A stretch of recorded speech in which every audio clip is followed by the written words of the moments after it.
Thank you so much, Mr. Chair. My amendment today would eliminate the mandatory minimums established under this bill. Now I got all these remarks, but let me just talk to y'all very real. We have seen, and a number of people have admitted that they have practiced criminal law at some point in time in their lives. We have tried mandatory minimums, I don't know how many times, and every single time we have failed. And the definition of insanity is doing the same thing over and over, expecting a different result. And frankly, I don't know if y'all believe that there is going to be, some kind of phone call, telegraph, or what will take place off into all of these foreign lands that says, hey folks, welcome back to True Voice, where we speak truth to power with clarity, passion, and purpose. I'm Andrew. And if you haven't already, smash that subscribe button so you don't miss the real takes the mainstream won't give you. Today, we're reacting to a clip from Representative Jasmine Crockett, unless you're the GOP. And let me tell you, this isn't just a soundbite. This is one of the clearest, boldest defenses of justice and common sense I've seen on the House floor in a long time. Let's watch. You know what? We have increased the mandatory minimums, and so now you should be deterred.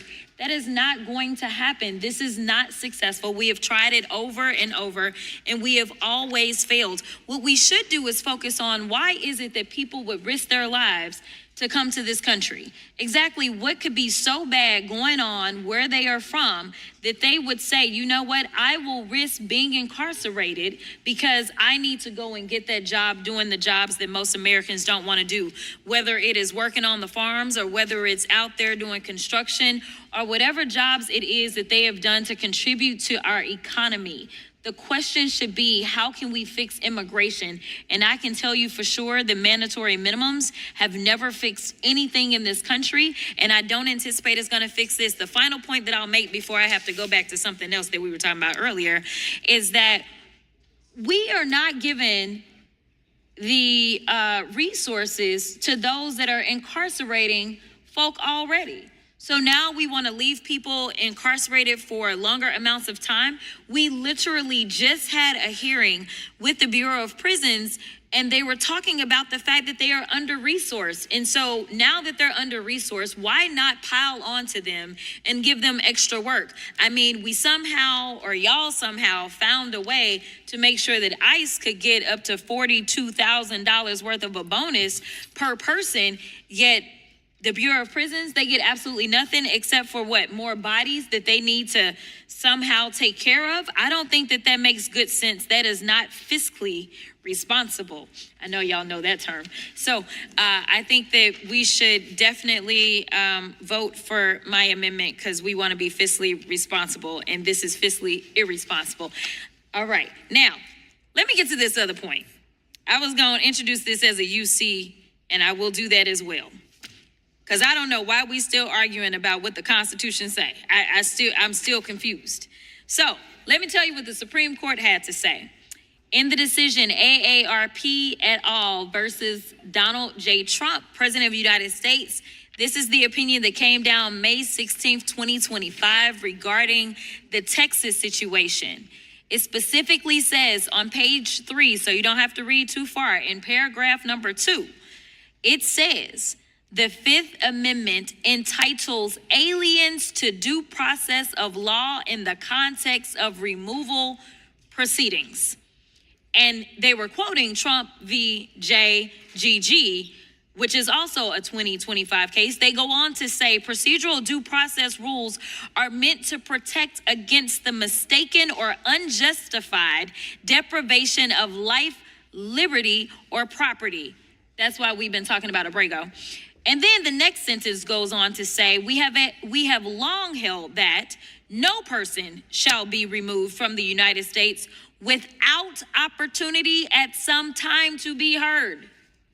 I'd like to enter the Supreme Court decision. I don't even like this Supreme Court. I want to point that out. I would like to enter this into the record for all those that don't understand what the Constitution says. And it's been reaffirmed by, this is Trump's Supreme Court. That's why I don't like it. I'm just being honest. It's been reaffirmed by his Supreme Court. Unanimous consent, Mr. Chair.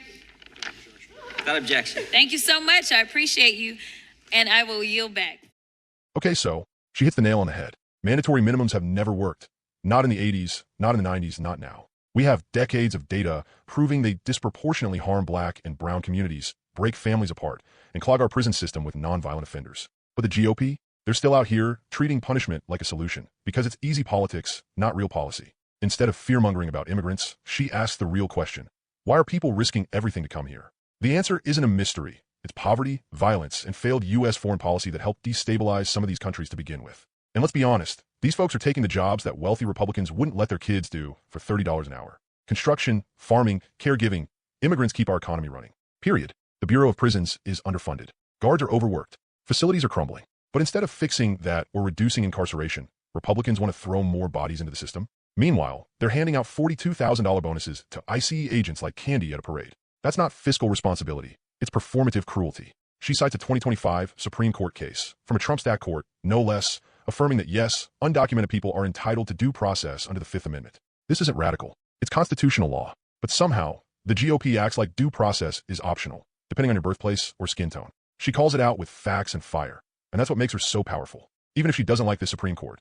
And I get it, neither do I. She uses their own ruling to dismantle GOP talking points. That's how you fight smart. Look, Representative Jasmine Crockett isn't just speaking for her district. She's speaking for every American who's tired of policies that hurt working people, immigrants, and the incarcerated, all while pretending it's about law and order. What she's saying isn't extreme. It's common sense wrapped in constitutional clarity and moral courage. And if we had more leaders like her in Congress, this country would be a hell of a lot closer to its ideals. If you respect what she had to say, and if you're tired of the lies, the spin, and the dog whistles, then do me a favor.